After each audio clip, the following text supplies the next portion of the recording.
That's my favorite part. I'm not cutting it out. Okay. This is Tanya Pearson interviewing Alice Bagg on July 18th, 2015 for the Women of Rock Oral History Project at the Sophia Smith Collection. Thank you so much for participating. Thank you, Tanya. And so I've read your book, Violence Girl, at the risk of having you repeat everything that you wrote about in that book.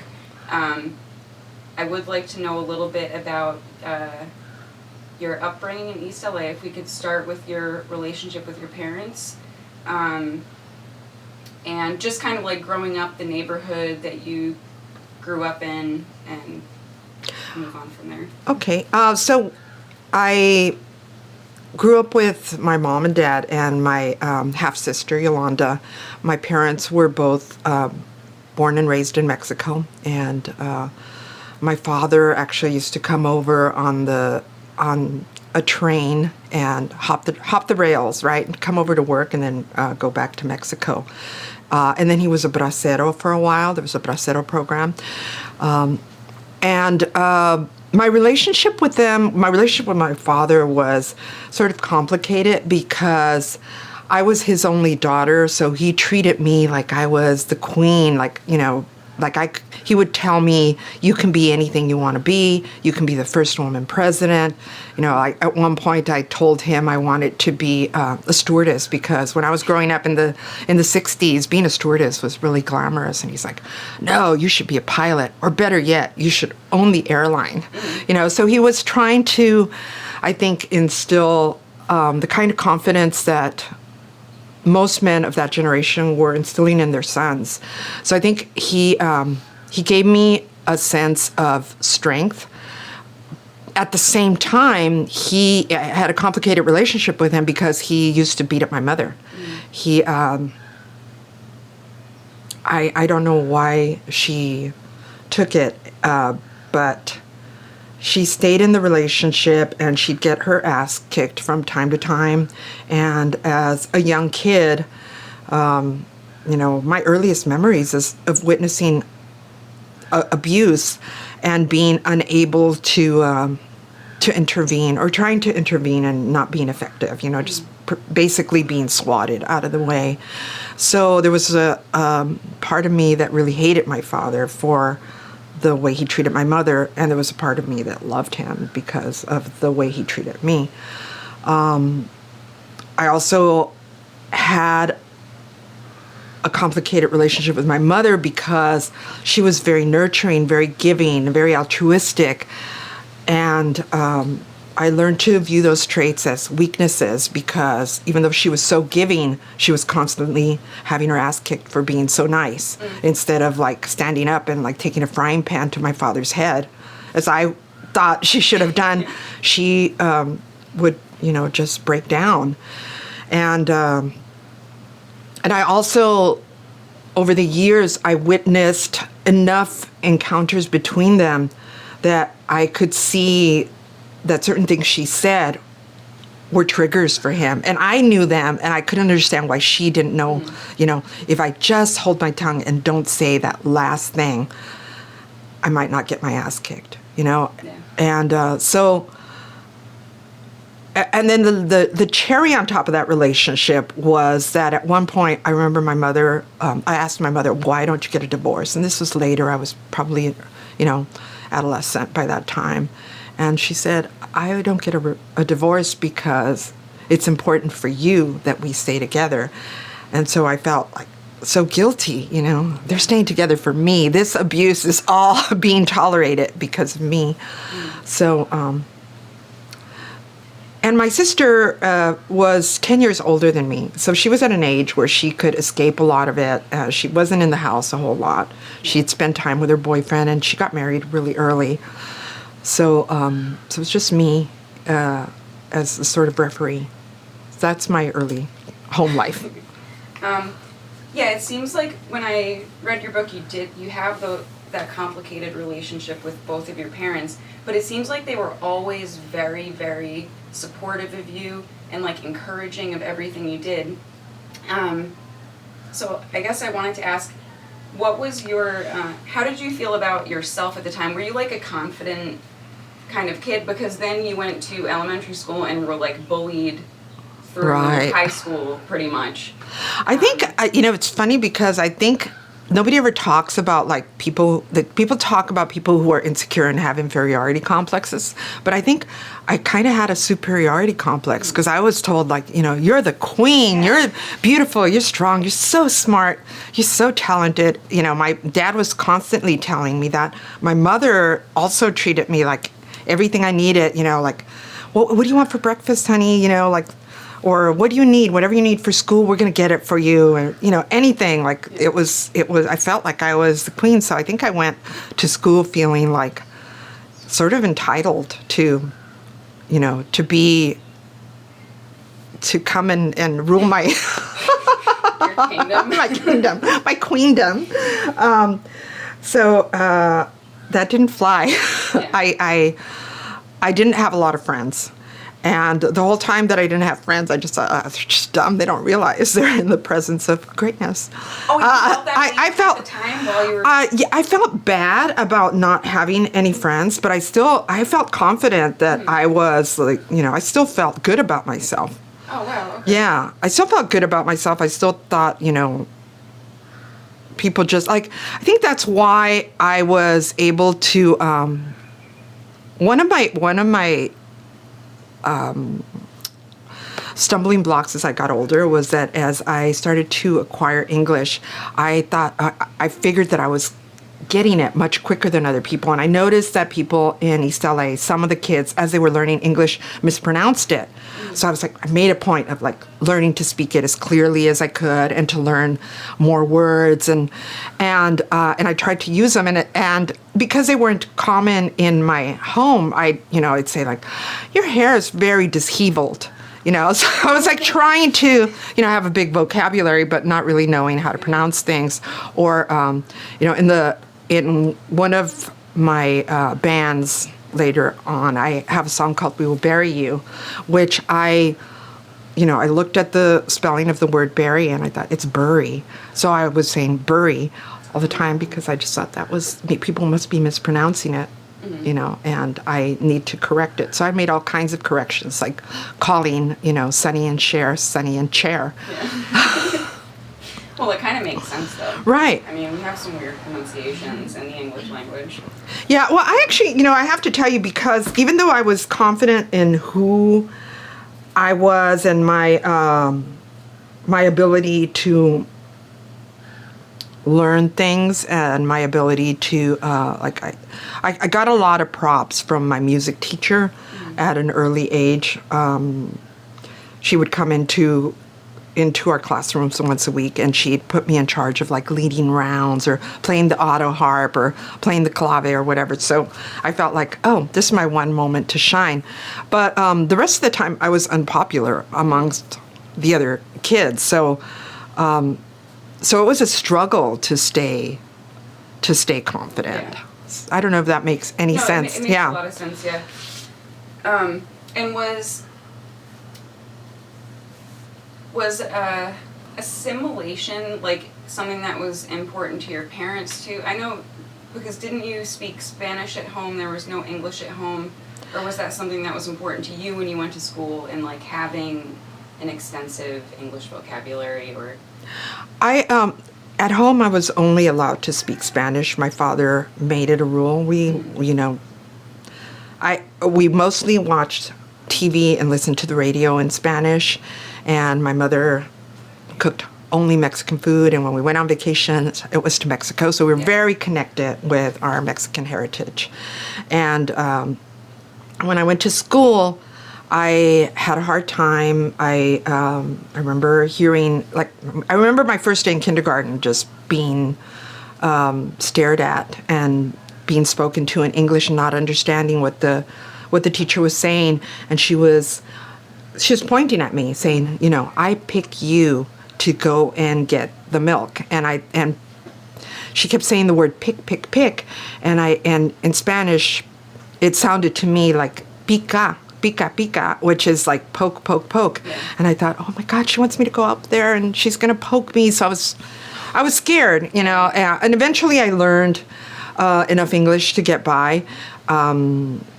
I did have some struggles as far as like teachers being unable to pronounce my name and changing my name completely from Alicia to either Alicia, which, you know, to this day I still, you know, it's like, I'm not Alicia, I'm Alicia, or Alice, and you know, if my name is too hard to pronounce, then call me Alice Bag, because I think most people can handle that.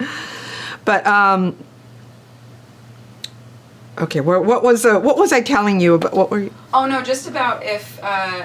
Oh, the assimilation part. Yeah. I think I knew that that English was important to be successful in the United States, or at least I was raised to believe like you have to know enough English to be successful at school, to be able to thrive in your chosen profession, but you also always have to keep your heritage.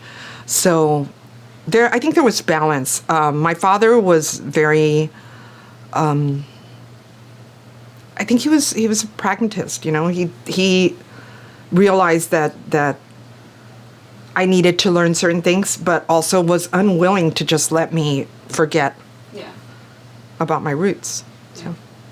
And you said, was that music teacher, was that your first introduction to music, or that you were musically inclined, or something that you at least enjoyed doing? Well, as I said earlier, my father specifically was really encouraging. So I would make up songs, like most kids probably, you know, just walk around like making up songs about anything. And he thought I was just a genius. So he would take me downtown LA. There was a little booth, you know, like a photo booth, but you could actually make a recording and have it pressed into a record. So he would, when I'd make up songs, he would take me and I'd make little recordings, and he'd make records and bring them home, and you know, act it like it was a really cool thing. And when I started singing at school, actually, one of our teachers made a record with the choir, and I was on that. And then I think it was 5th grade that a company came in and started making bilingual cartoons, and they chose like 5 or 6 students to sing English and Spanish language lyrics to the different characters, and I was chosen as one of them. And that was my first job, was singing for these bilingual cartoons. I made $100, and it was more than my family paid on their monthly rent. So it was like, wow, I'm rich. So that's when I think the idea of like maybe I could be a singer like first entered like my mind. As a job too. Yeah, as a job. Hobby, yeah. Make money doing this. Yeah. Yeah. I wanted to ask a little bit more about school. Were your schools the schools that you went to, like elementary, high school, were there mostly white kids? No. Were you? Because I didn't think No. you were a minority. No, I mean, when I grew up in East LA. So East LA is mostly Latino. So, and mostly Mexican-American kids, Okay. you know. So my experiences were very limited with Caucasians, except for when I went to the doctor. The doctors were Caucasian. When I went to, when I had to go to places, you know, where there were authority figures, they were always Caucasian, and mostly men. And were most of the teachers? Most of the teachers, all the teachers. I don't think I had one teacher that was black. Everybody else was Caucasian. Okay. No, wait, I take it back. I did have one teacher named Miss Martinez. Yeah, in 5th grade. Yeah. Yeah. But most of them did not live in the community. Most of them came in and worked with us, and then left to their, you know, suburban neighborhoods, and they weren't really in touch with what was going on in our neighborhoods. At the risk of like jumping around all over the place, other questions keep popping into my head. Please. And if I'm like skipping something that's important to you, but I'm thinking about high school right now. Mm-hmm. Your Elton John obsession, Queen obsession, and kind of how you went from, like, you knew that you liked singing, you knew that it was something you were good at, And you mentioned in your book too that you hung out with like guys in bands, and your boyfriend was in a band, and you were obsessed with Elton John.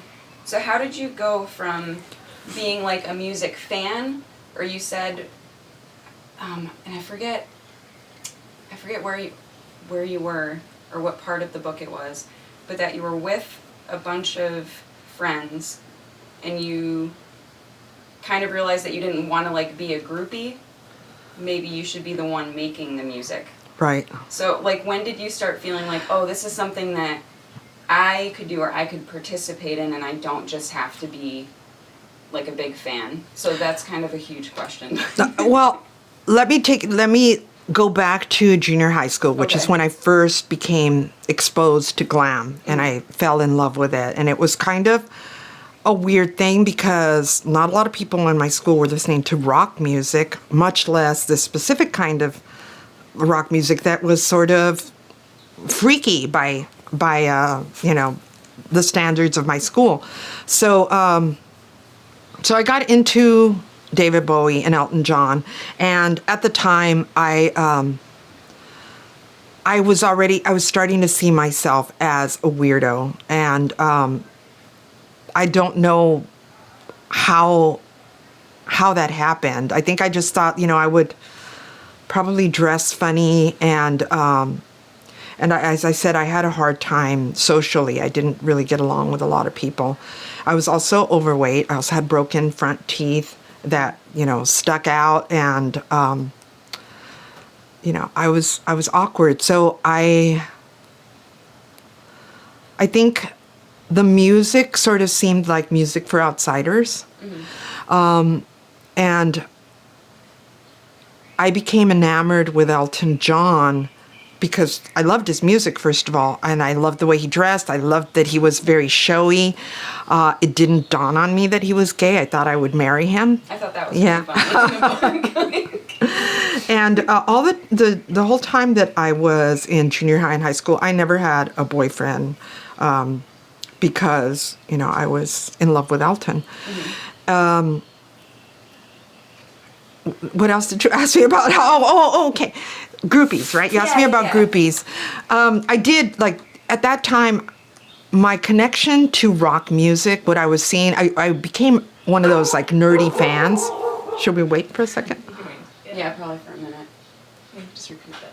Yeah. Oh, is he going in? Yeah. Okay, it's done now, right? If he's inside. Yeah. So I was sort of a nerdy fan where I would, get all the latest rock magazines, read the articles, and find somebody who was interested and try and exchange trivia and see who knew more.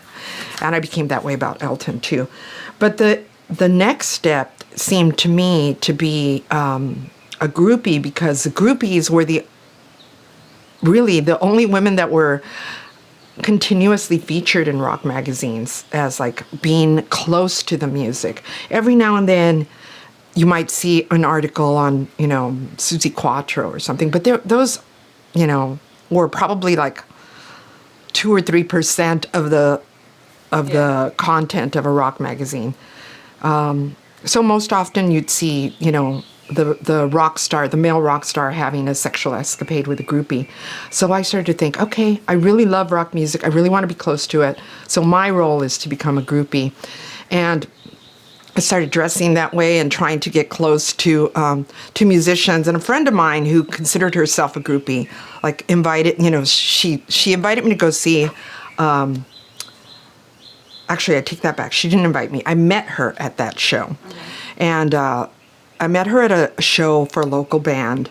And she told me, she was going out with one of the guys in the band. And she kind of challenged me, why don't you go out with the guitarist? Mm-hmm. And I followed up on that, and I realized that as I was having a conversation with the guitarist, that it was really all about him, and I was there to be a sort of to cater to him, to listen to his stuff, which is not bad, if you have, if it's a reciprocal thing where, you're exchanging information with someone. Yes, I'm interested in, what kind of pedals you use or what kind of amp you use. But there was never that kind of exchange. It was very one-sided, and I started getting bored, and I started to question why I was here to listen to this person instead of forming my own band. There was absolutely, I had been led to believe that I had some musical aptitude, so I thought maybe I should just do my own thing. But there was just, oh, sorry. Excuse me, I need to get a tissue. So I'm having... Post it somewhere. Secret link.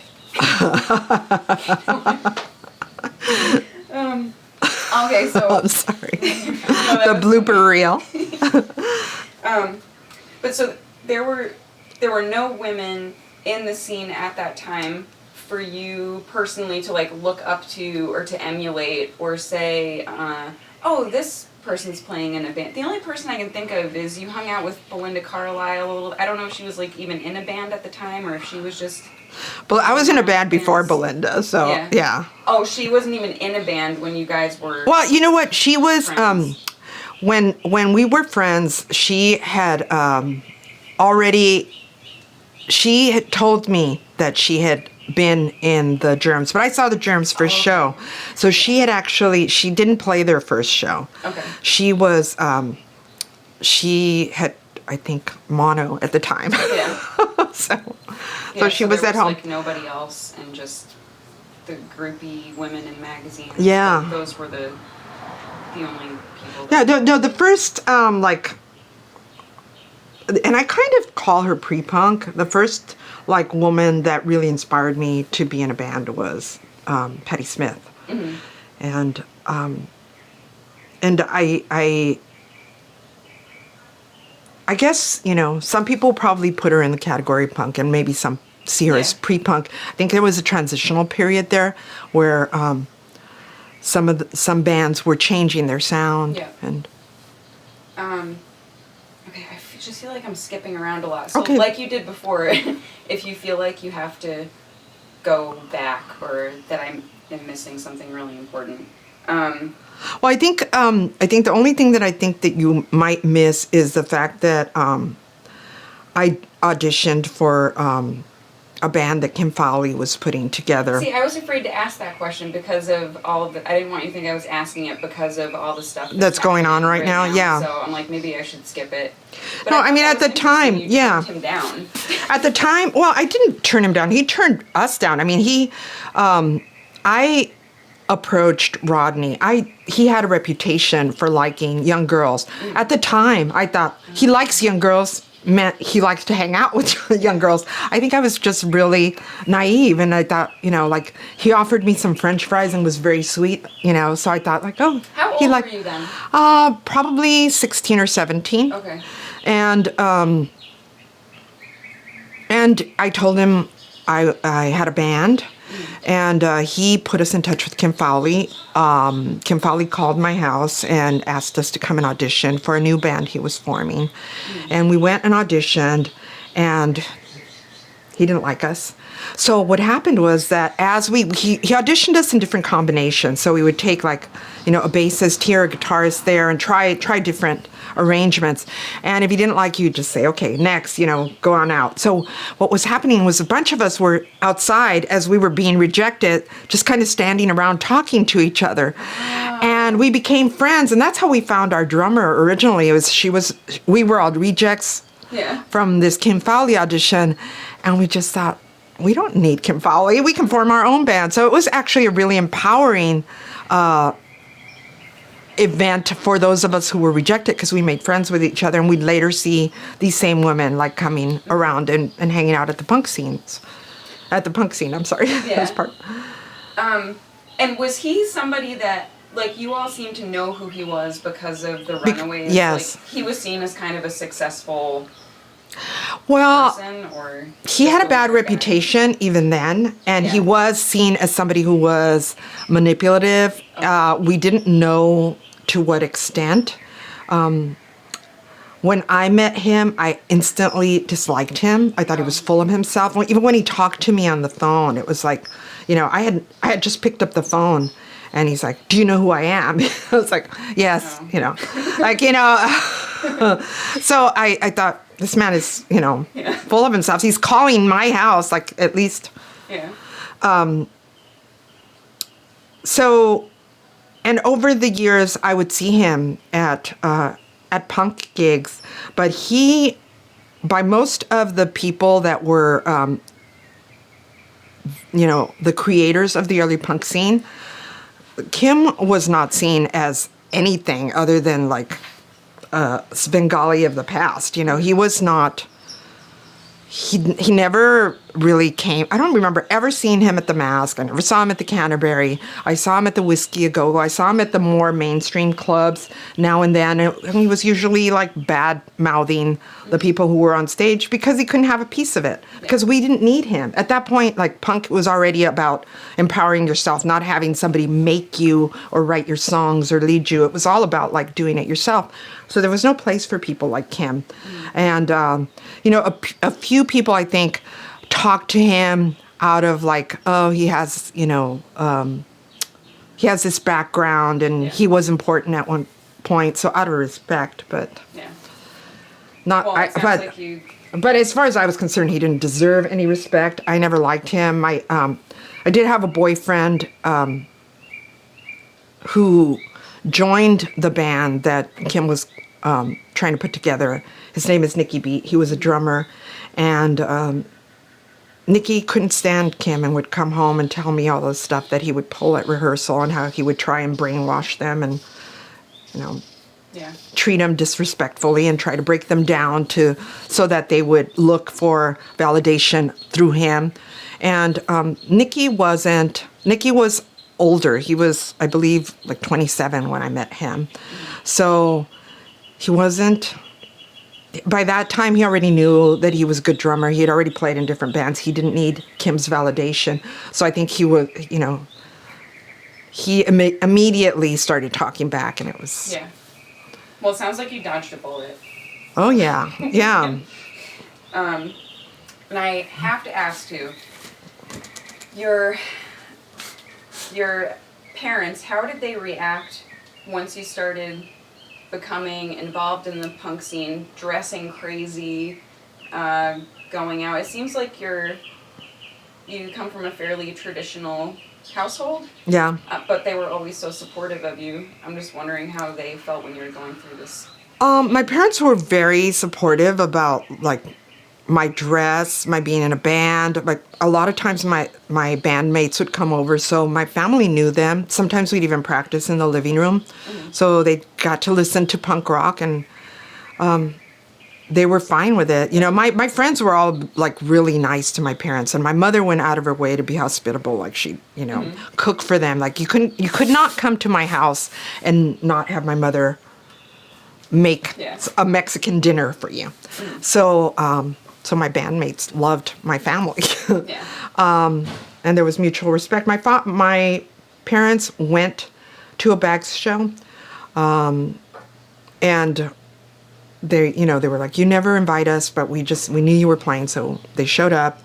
It was a crazy show where things were being thrown around, and my father just got up on a table and started like clapping and dancing, which was really cool. Great. Yeah. So my parents were very supportive of my music. They were very concerned that I was going out that I had a boyfriend that was a lot older than me. So. In your book, you talk about you got pregnant Yeah. by Nicky when you were young and had an abortion. Mm-hmm. And I actually thought that it was really touching because that seemed to have changed your relationship with your mother a little bit, because she was the one that supported you. Yeah. And that was like your secret, right? You never told your dad. And how old were you then? Were you still in your teens? You know what? I don't know how old I was. I might have been 17 or 18. I was still young. No, well, I wasn't in high school. I was out by when I was 17. So so I'm guessing. I'm not sure what month it was, but I'm a November birthday, so it might have been 17 or 18. Okay. But yeah, my mother was really strong for me at that point, and she kind of told me, you need to have an abortion. This is, you're too young, and then she would turn, like, and say, or do you think you're ready to have a baby? But she pretty much told me, no, you're not ready to have a baby. But she also left a little crack open in case I had like strong feelings about it. But I was just like, no, please help me Would your father not have been okay with an abortion? I don't. Were you religious family? Were they religious? My father was not religious. What my father was very angry, and I think my mother, more than anything, was worried that what he would do to me, to her, or to Nikki, because he was a violent man. Okay. So I think more than anything, it was about that. So did you feel closer to her after that, though, or was it like definitely? I felt like so supported by her. I always felt close to my mother, even though I rejected a side of her personality that I felt was being victimized, and I never wanted to be a victim, and I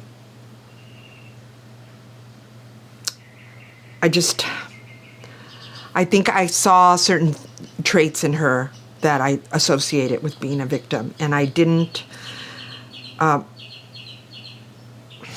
should I say it? I rejected that side of her, but I also saw that my mother was always there for me. My mother's the one that like would pick me up if I was not feeling well at school, that would, make me some yerba buena tea, which is like an peppermint herb tea, or spearmint herb tea that's supposed to cure your stomach ache, or we didn't have a heating pad, so she'd take an iron and put it on for a few minutes and then put a towel over it so I could have a heating pad. And I mean, she just did all kinds of sweet things for me. So I loved my mom. I just rejected a certain aspect of her. Yeah. Can we talk a little bit about your post-high school, the forming of the bags?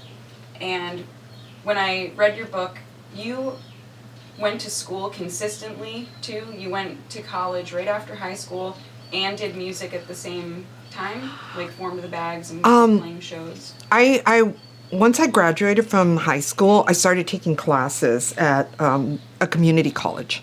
So I was just taking a few classes like as a hobby, sort of like trying to figure out what I wanted to do, because I wasn't sure what I wanted to be when I grew up. Yeah. At the same time, I was like actively pursuing music. I had friends who were taking guitar lessons, and I was taking guitar lessons too. So I think I always sort of felt like I have to keep, I have to juggle these different plates. So I always tried to take classes while I was at home. As soon as I moved to Hollywood, I just totally threw myself into the punk scene. I stopped going to school.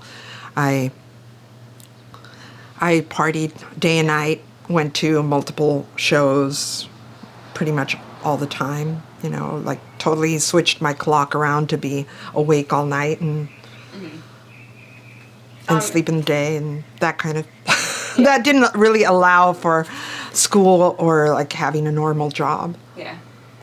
Were you living with Nikki then? That's when you moved to Hollywood? Was that apartment? I first moved to Hollywood with Nikki, and then when we broke up, I moved in with Shannon Wilhelm, who would later form Castration Squad. She was a fellow punk. And we also had another roommate named Sheila, who would later become a member of the Screamers. Mm-hmm. So. And just can you describe the scene at that time? Just what it was like. I think this comes up a lot, retrospectively, thinking about punk or the size of shows, or it's like there were actually, a lot of shows would just have 30 people or something. And the scene was really small, but, historically it becomes much bigger. But just, what it was like, what the shows were like. Well, we used to say that there was 100 punks that came to all the shows. You knew who they were. You it was like my high school had a graduating class of 100, 100 kids, right? So, and we knew everybody.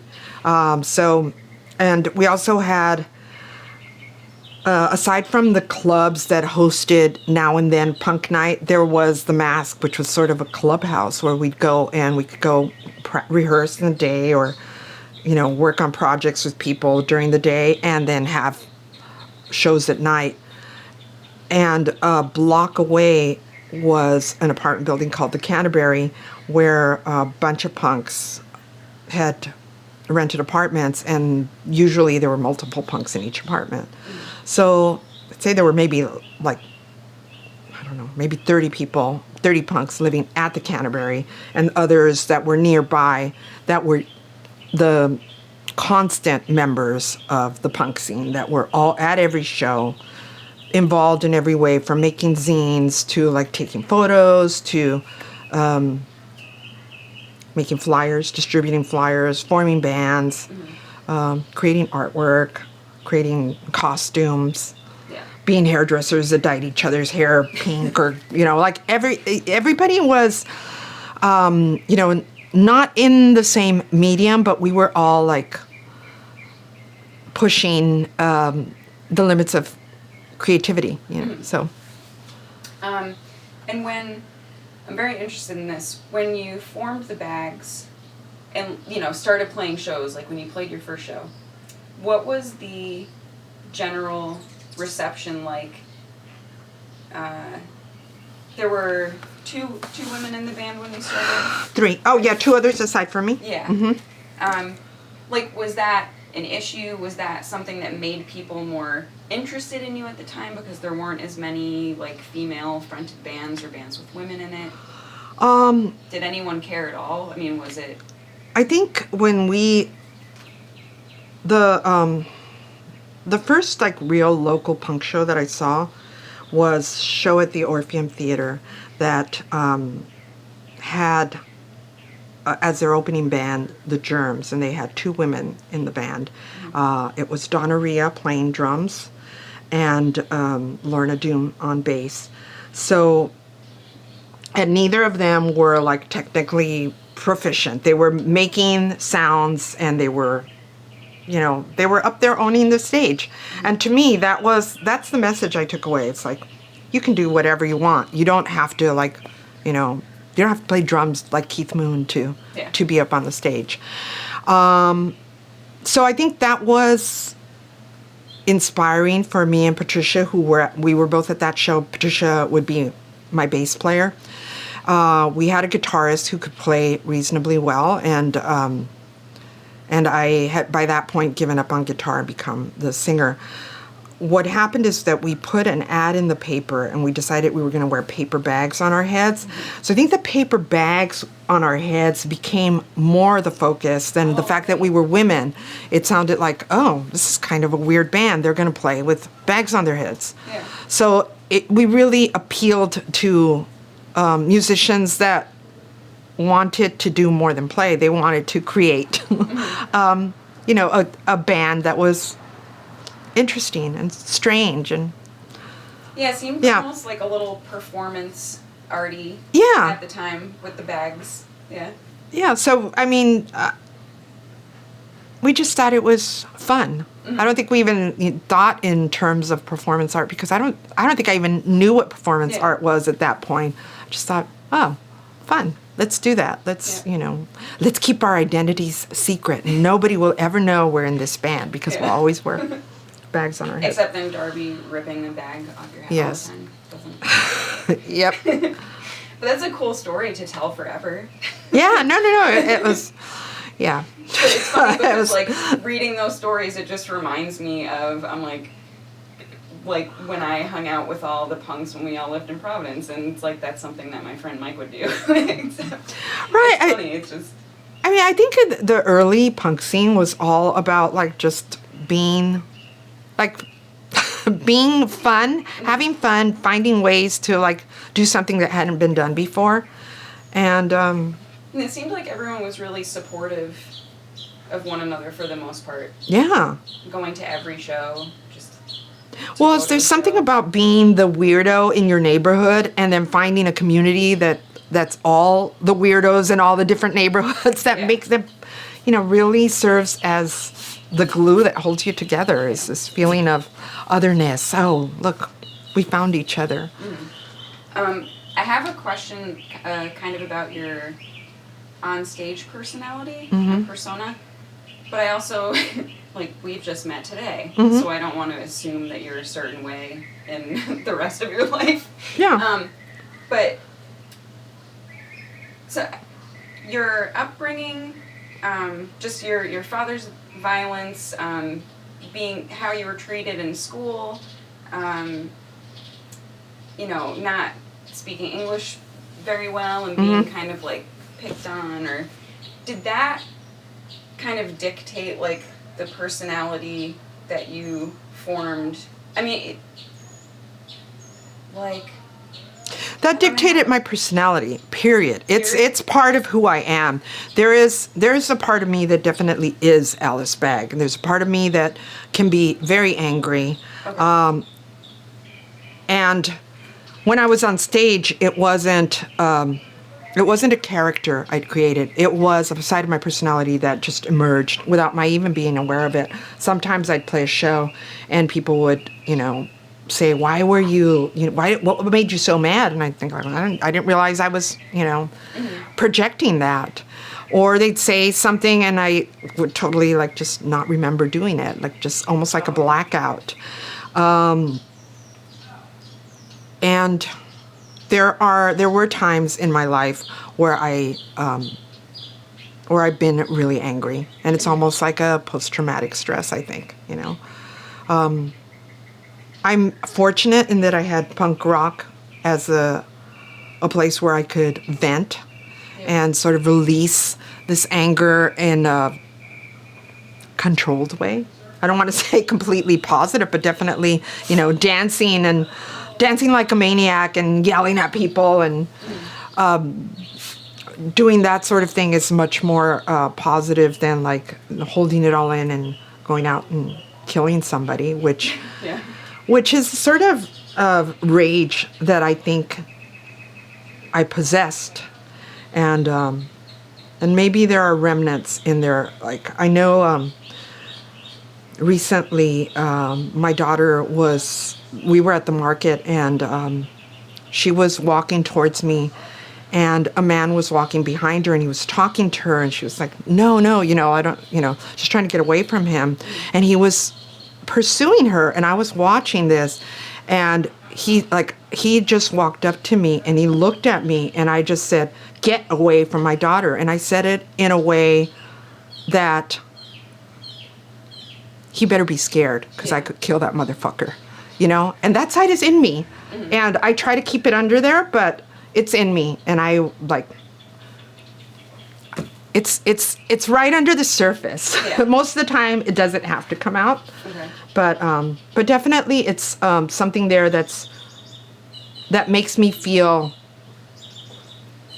strong, invincible, and because I feel like even if I put myself in a position where I come to physical harm, I'm not ever going to be a victim. I'm not ever going to let somebody hurt me or somebody I love.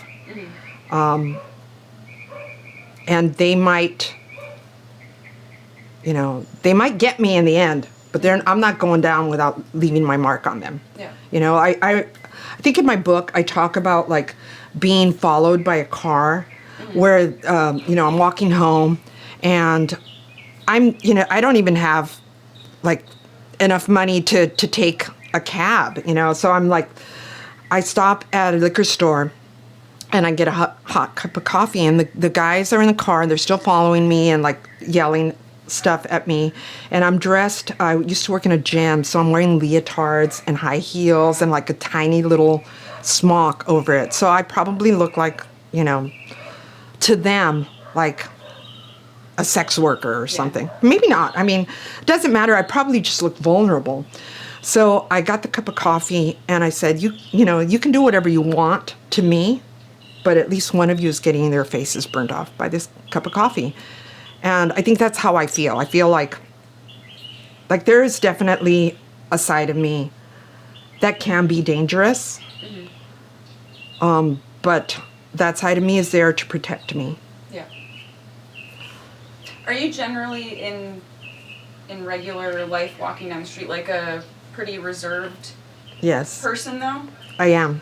Okay. I'm pretty reserved, even when I I have knee surgeries. I had knee surgeries recently, so I don't walk my dog as often as I used to, but I walk my dog, and I usually have headphones on, and I have my own thing going on. I sometimes have to remind myself to, nod at the neighbors because I see them regularly. I know who they are. Yeah. But I also, I have a good, I grew up in a neighborhood where you had to be aware of what was around you. So if there's someone around me that's unfamiliar, I usually turn around and look at them and let them know I'm here. Yeah. I'm present. You're not going to sneak up on me. I guess I'm somewhat combative. Okay. Scorpio, right? That makes sense. Yeah. Well, astrology. Yep. Yeah, it's funny because I'm also, I have this side of me that really wants things to be good, that really wants to connect with humanity, that really wants, to be at peace with everybody. But there's the side of me that realizes that there are predators out there. Yeah. Let me see. Oh, and just a little bit more about the bags. The bags lasted, about 4 years or something that you were a band? No, less than that. It's never as long. No, let me see. 77 Oh, actually, probably about 3 years. About 3 years. Yeah. Okay. The last part of it, we were really bickering a lot and not getting along, pulling in different directions. And by the time that we were filmed for The Decline of Western Civilization, we had lost our founding member, Patricia, and we were fighting with her legally. She was asking us not to use the name The Bags because she told us she had a copyright on it. Was she just upset though? I think she was just upset. I think we were all, I'm friends with her again, but it took I think I didn't speak to her for about 30 years. Oh, wow. We were estranged for a very long time, and we recently reconnected. And I think we just decided, you know what? She has her point of view, I have mine, and we had a great time together. We were very, very close. We were best friends. Yeah. And when we started talking and just said, look, let's put that all behind us. Let's move forward. We realized we still have a lot in common, and we still really care about each other. And she lives in England now. She's married to Dave Vanian, and she came to visit recently and stayed with me. And it was like old times. I mean, we sat around and laughed about things that we did as teenagers. So it was wonderful. But I think the key is, to respect each other's point of views. Mm-hmm. She's always going to see it a certain way, and I will always see it my way, and it's okay. So that's how life is, right? Yeah. Everybody has their take on it. And your time in the bags, it sounds like touring just in general sounds like a very miserable experience. I don't think I've ever heard anything really good about touring. It's stressful, and it seems to just, you're in real close quarters with a bunch of people for an extended period of time. And it sounds like the bags, I think it was your last tour that you wrote about in your book was just not fun at all. Did that change your perspective about doing music forever, or as a job, or as something that would sustain you, or? No, the tour didn't change my desire to create music. I think it really made me feel like the band was like we were a dysfunctional relationship, that either we needed to fix it or we needed to break up. And it became obvious to me at that point. But it didn't change the way that you felt about making music or playing music? No, Okay. I still wanted to make music. Okay. Yeah.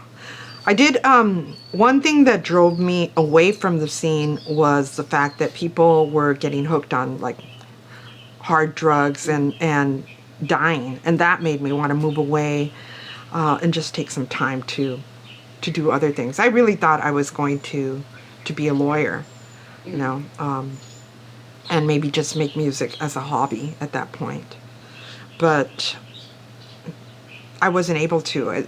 My friend Shannon kept recruiting me to play in her band, the Castration Squad, and pretty soon I was back into doing other bands. So. How did you avoid the hard drugs?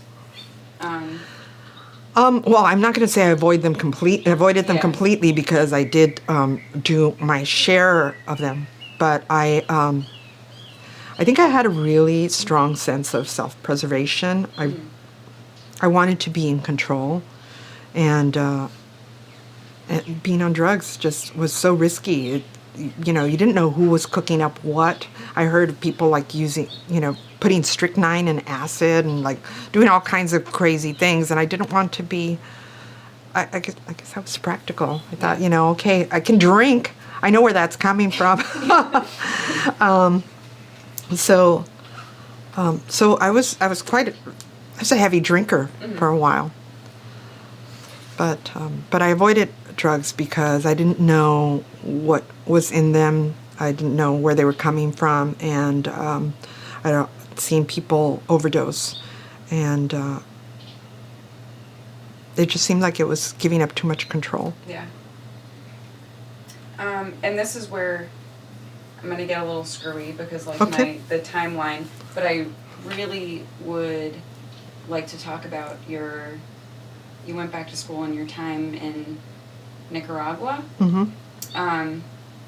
Because it seems like when you came back, that's when you started teaching and you kind of found that passion of yours. Yeah, when I got out of, I majored in philosophy, again, because it has a lot to do with like looking at people's arguments, analyzing arguments, and I wanted to be an attorney. But when I got out of school, I got a part-time job immediately as a teacher's aide. And I realized that I really liked working with kids. Excuse me for a second. Oh, sure.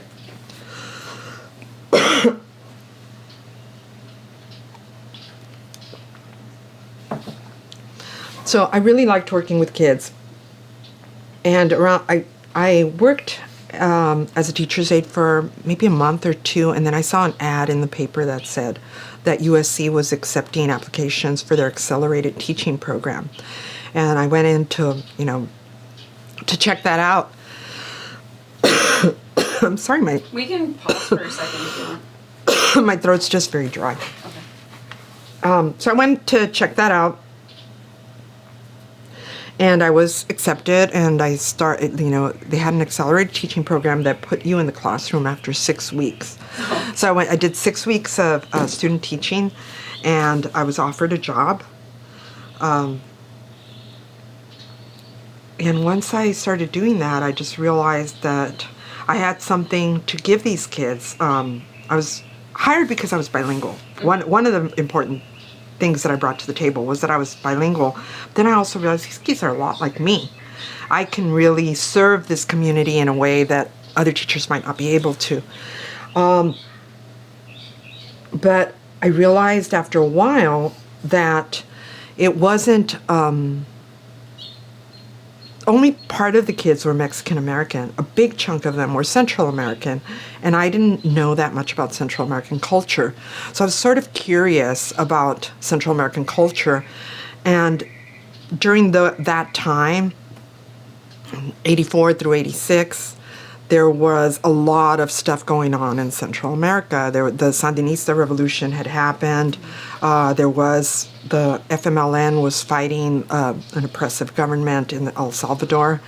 And Ronald Reagan was in office trying to do his best to keep communism from spreading throughout the hemisphere. and at the same time, because I was on an emergency credential, I was teaching with a credential that expired after a year because I hadn't taken all the necessary classes. So I had to take a certain amount of college units to get a new credential at the end of the school year. So I was in school, and I took a class that where the professor assigned Pedagogy of the Oppressed by Paulo Freire. And in it, Paulo Freire talks about this system he calls the banking method, where students are taught to become passive receptacles for information. Basically, they are receiving deposits, as in a bank, right? You receive deposits of information that the student is then asked to regurgitate and not really process, just like take it in, spit it out.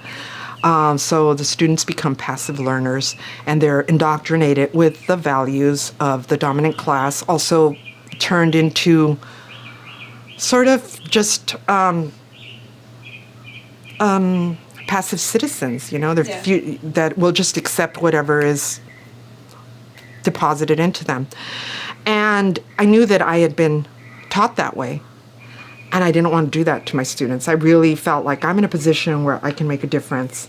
And I heard that Paulo Freire had been invited to work on the Sandinista literacy campaign. So I approached a professor and asked if I could do an independent study. I needed the units because I needed to be able to renew my credential.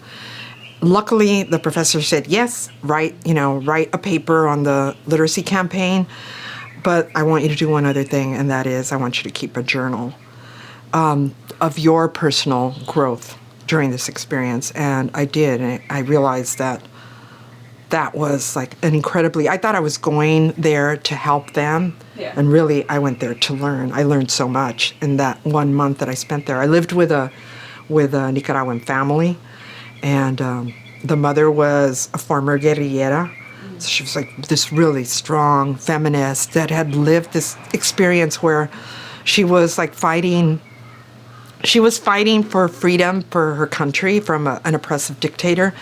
And at the same time, some of her compañeros, some of the men that she was fighting alongside, were still treating her as, a second-rate citizen. And she was like, no, I'm not going to take this. I fought in the trenches with you guys. So she was all about empowering people in her community, about empowering her daughters. She had, it was an all-female household. I know, I thought that was funny. It was a house full of women. Yeah, and they were all like very much like cooperative as far as like taking care of the younger kids and taking care of the household, but also feeling like they had a place in their community where they could reach out and make a difference. Mm-hmm. So it was a really cool experience for me because I didn't have that here. Yeah. And how much schooling? Oh shit! Oh, that's okay. I'm sorry. Oh, is that the, yeah. They're pretty resilient. It's really? Should I just put it here? Yeah. That's is that okay? Okay. Yeah, I think it's still on. Is it? Testing. Okay. Okay. Crisis averted. When you came back to the States, you came back and you taught, like, were you then a teacher? I was still, I was on an emergency credential for several years because I was working full time and taking classes at night, so I couldn't go full time. But I was, I had my own classroom. I was from the get-go. I was given a classroom, so I was able to take some of the stuff that I had witnessed in Nicaragua and bring it to the classroom. And most of it had to do with just teaching the kids why they were learning things and bringing in their own personal experiences and making them part of what I was teaching them. For example, asking them about their lives, writing it, and so that they understood that their ideas, their experiences could be text, and then taking the text and breaking it down into keywords and into syllables and then into phonemes, going from concrete to abstract instead of abstract to concrete. Mm-hmm. Yeah, I love in Violence Girl. I don't know the exact quote, but you say that teaching people to read and write is a revolutionary act, which is it can totally be. Agree with that. Yeah. It can be a revolutionary act. It can also be an act of indoctrination, if you're banked into and if you're taught that your opinions don't matter. I mean, the thing that's missing in our educational system right now, or at least here in Los Angeles, is that kids are drilled. They're taught to like quickly learn the alphabet, learn the sounds, spit them back. I'm going to time you. And there's not enough emphasis on like, you know, what do you think about the passage we're reading? Does this make sense to you? What does your partner think? Let's listen respectfully to another person's opinion. Let's discuss the content. Yeah. There's not enough emphasis on critical thinking. It's more about like just learning the mechanics. Yeah. And I think that's detrimental. I think that does turn kids into passive learners, passive citizens, and it doesn't teach them the value of listening to other people, the value of dialogue and discussion. So you're like a subversive teacher. Yeah, I think I was. I was Yeah. a subversive teacher. I'm not in the classroom anymore, but I feel like writing books and talking to people about it is a way of like, not so much, and I don't even think of it top down like I used to. It's more like, we learn from each other. So. When did you stop teaching in a classroom? I taught here in Los Angeles for over 20 years, and then I moved, in 2006, I moved to Arizona with my husband who he had been transferred there for work. And I lived on the outskirts of Phoenix in a desert area called Cave Creek. And I didn't teach for a while. I taught 1 year while I was there. And I was fortunate because the principal was a longtime teacher, and she really agreed with my methods. But the stuff that was happening in the classroom was a lot of like rote memorization, and there was a lot of pressure to spend a big chunk of our day testing kids, which I feel robs the children of valuable instructional time. So, but, there was this like built-in accountability, but you were only accountable for teaching them to memorize. Yeah. You were not really accountable for teaching them, things that they would take with them throughout life, like self-confidence. And and I feel like I just missed, when did you get married? Let's see. When did I get married? I think we just had an anniversary, 7/11/97 is when I got married. And we had our daughter in 94. Okay. So, and we met 2 or 3 years before that. Were you always still doing music? Was there a period where you just were not doing music or playing in bands at all? I've always done some kind of music. When I had my daughter, I tried to just be a mom for the first few years when she was young, because I felt like I don't have time. I was trying to it's a serious commitment to work with somebody, to want to spend time with them, to want to like nurture them. And then at a certain point I had to go back to work too. So I had I had these kids that I wanted to do right by and give them as much as I could, and then come home and give as much as I could to my family. I felt like I don't have time to be in a band. But what happened is that I found myself very depleted in the joy that comes from creating for yourself, and nourishing my own soul. So, so I did even then I formed a band. It was called Stay at Home Mom. Oh, and it was it was a play on Stay at Home Mom, and it was because I felt like I was ticking inside, like I'm going to explode if I don't find a release for my creativity. So. And do you feel like as a woman? I'm looking for tissue again. I'm okay, sorry, sure. allergies. No, it's okay. Oh, there That's you go. it. It's just behind. No, it's just more footage to add to the. To the blooper reel. Okay, here you go. Yeah, good. Kind of like having to choose between career, because you were teaching creativity, and wanting to be a mother, do you think that having to make those kinds of decisions, like to stay home or to work, are like exclusive to being female? Like, if you were a guy in a band, do you think that that question would have the same weight that it has because you're No. All right, good. Neither No, I think I think the pressure automatically goes back to the mother, right? Yeah. Like if you're a man and you decide to go back to work, you're being a provider. You're fulfilling the traditional roles. But if you're a woman, you're neglecting your role as a nurturer. You know, so I think there is like social pressure for the woman to find a balance between being a nurturer, and if you happen to also, if you know, to be in a household that requires you to work too, you really have to find a way to split yourself. I think at some point, I think my husband saw what was happening to me. I was getting sick a lot. I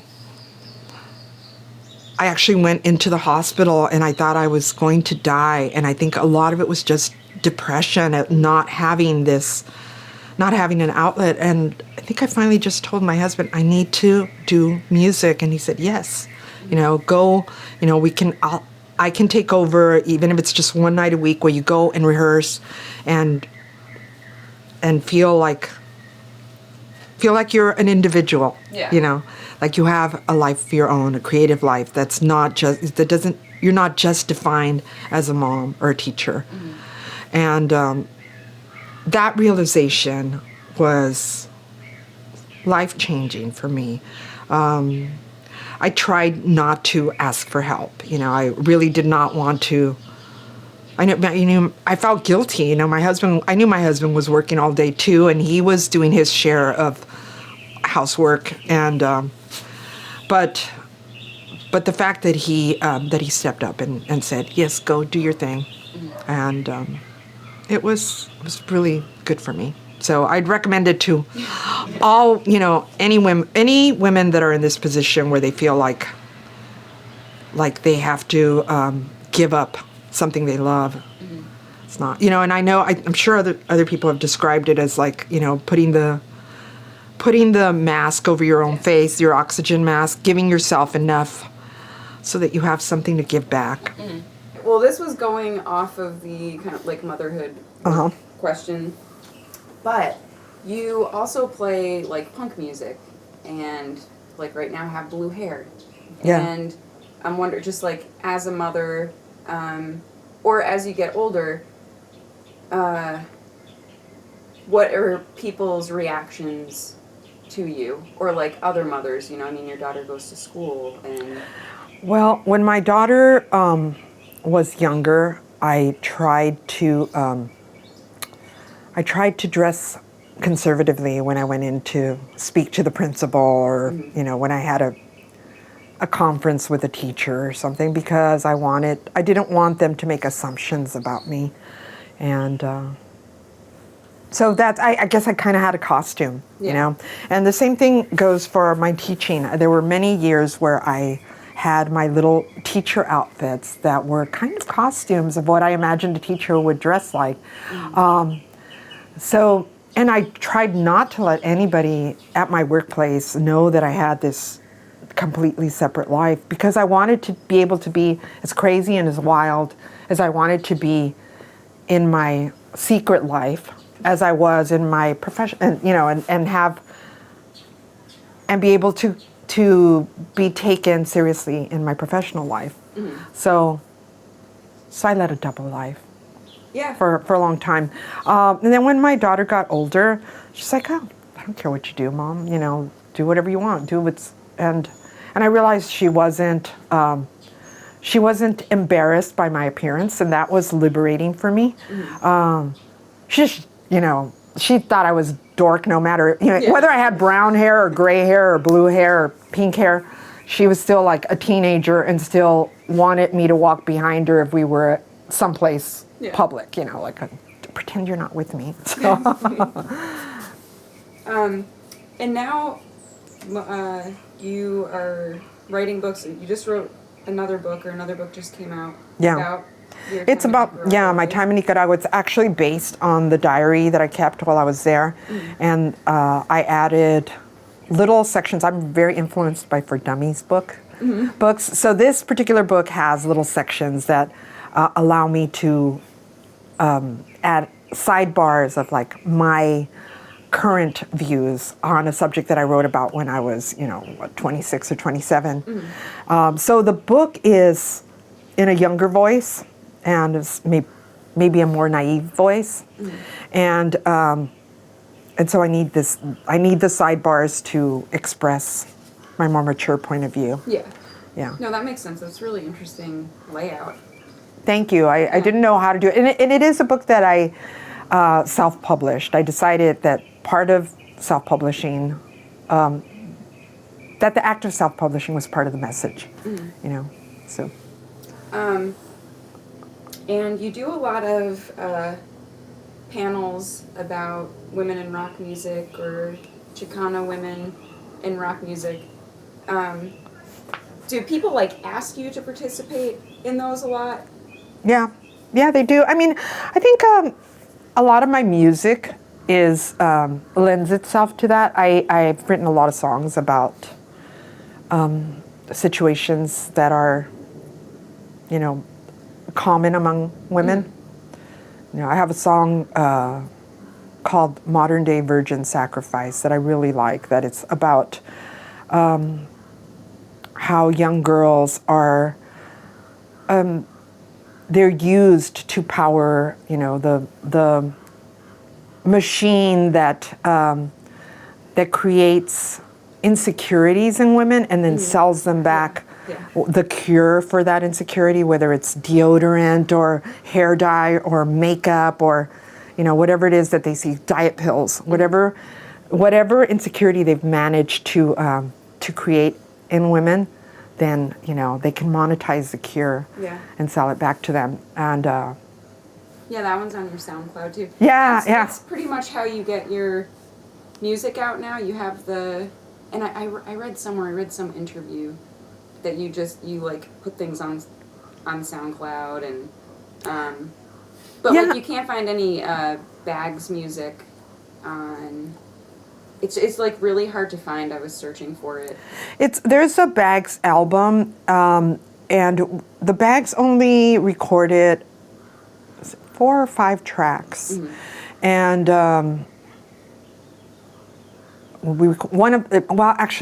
lying, because some of the stuff was recorded at the Decline, at the movie taping. So, but as far as studio tracks go, we don't have a lot of studio material.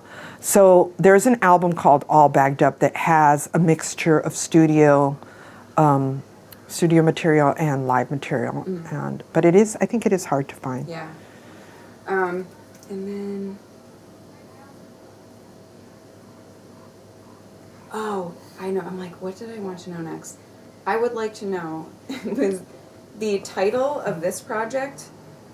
It's right now. It's just called the Women of Rock Oral History Project, and we, I have interviewed a genderqueer person, and the American Studies Department was just asking, well, why haven't you interviewed any women of color yet? And I'm like, well.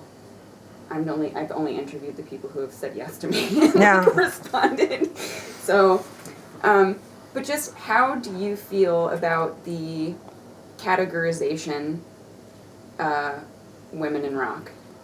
How do I feel about that?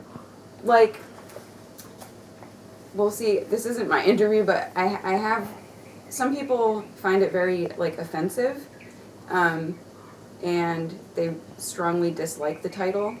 So I've started doing this thing where I refer to male bands or male-fronted bands as male-fronted bands, or men in rock, so that it makes it equal. So that it's okay that this is a Women of Rock Oral History project, because I think as long as you're not referring to everything else as the dominant, and then this is the weird, the fringe, women are the anomaly. So. Yeah, I don't know. Just your thoughts on the women in rock category or how women are represented in rock music or treated? Like, you've been doing it for a long time. Have you seen kind of an evolution, or have things gotten better? Have things gotten worse? Really, I any think thoughts? definitely things have gotten better, and we still need to have to make up for lost territory. We need to continue to focus on women and give them equal time. Find a way to give them equal time. I don't know. It's way better than it was when I was, when I first started playing music. We really didn't have, there were no. There was one all-girl band, and we called them girl bands, right? We don't even use that term anymore. So, it was Fanny, and they were women. She lives down near Smith. She has a school down. Oh, really? June Millington. Yeah. Wow. Mm-hmm.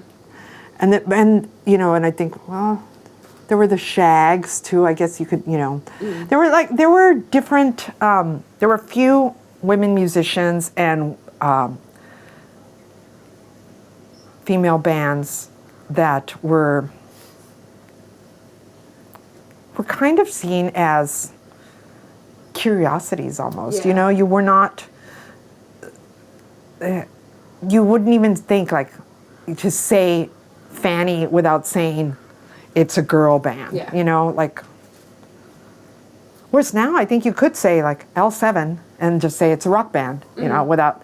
So I think things have changed, but I don't think we're there yet, and I think it's valid to use. When you approached me and said it's focusing on women, I was much more interested and much more likely to make time to do this. Okay. Yeah, so. That's good to know. So now I can say Alice Bag thinks it's fine. Well, I think it's fine, I don't know. I'm also kind of old school, Yeah, I don't know. Is there... I mean, I know that there's a ton that is going to be left out because I'm, cramming your life into, 1 to 2 hour interview, but is there anything that I have left out that you want to talk about, or do you...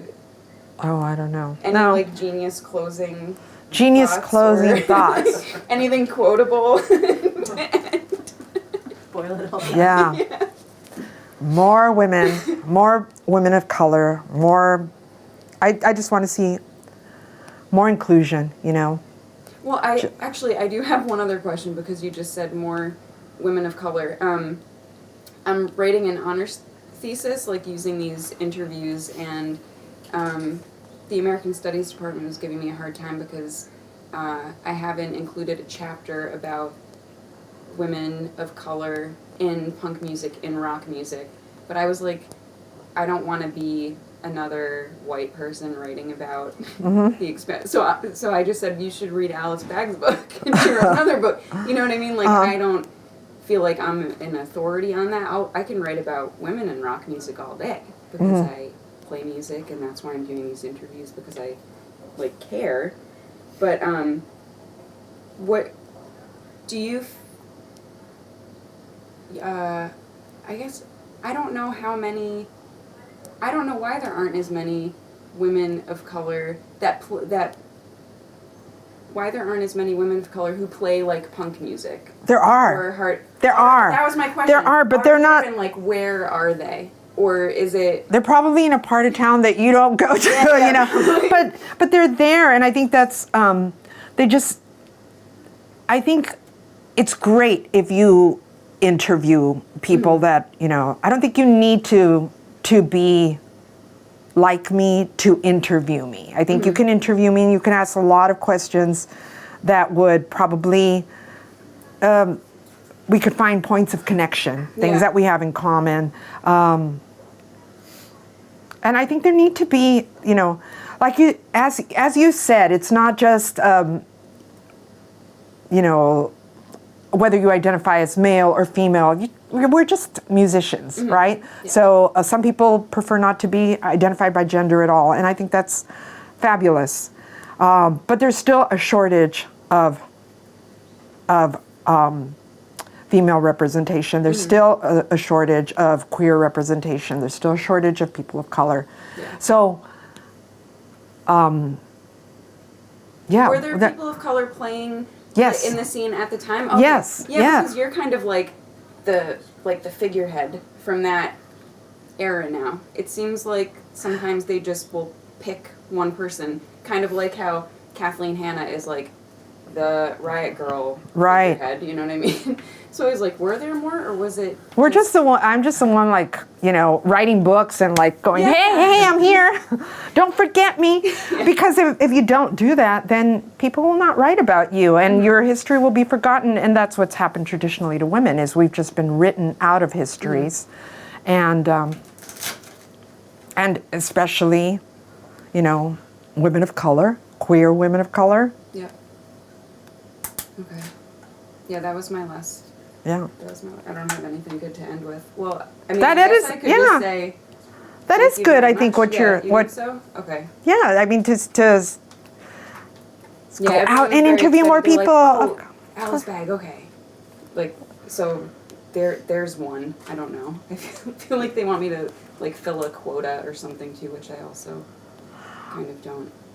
Well, I know you're probably not for quotas, but if you're aware that there's a lack of Yeah. women's representation, you should also be aware that there is a lack also of people of color and queer representation. So if you can find those people, and if you can't find them, I'll tell you where to find Okay, them. yeah. But because I think they should be interviewed. No, you know? networking has. I mean, Yeah. I've met people from just doing interviews, and they've hooked me up with other people too. So Yeah, and as long as you're like trying to, your objectives are egalitarianism, right? You're trying to find. trying to enrich the historical record. Yeah. And I want you all to be remembered. Yeah. Forever.